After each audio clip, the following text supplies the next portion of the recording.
like the mission of your ministry with Sacred Story. I think it is really sweet that the Lord, if you think about it, like he is like the best author of all time, and he is so creative and personal with each one of our stories. And I think when you sit down and reflect on how he has placed everything together, it just gives you a greater picture of who he is. Laura asked me to be part of the Sacred Story board, and so I serve on the board with Laura and a few other incredible women.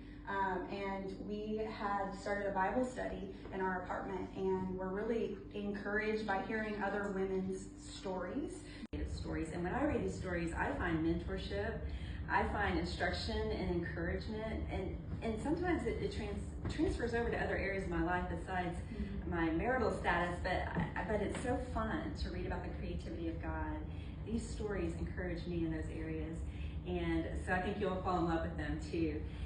Like, for instance, this is Amanda's story, and we know that Lisa's and Emily wrote theirs too, and so I love that because they're still, these women are in their single journey like myself, and they're just continuing to process that and show how God is being faithful, and life can be abundant in the midst of that.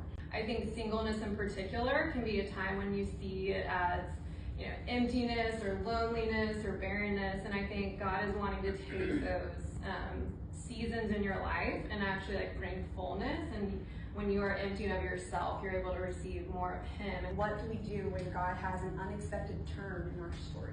And as a married woman, and even though I was longing to maybe grow our family, I really connected with Laura, who is a single woman and does have a desire to get married.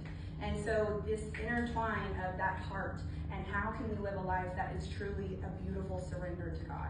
And so Laura and I started really trying to figure out how could we create a resource and what book would we want to do it over. And we landed on the Book of Ruth.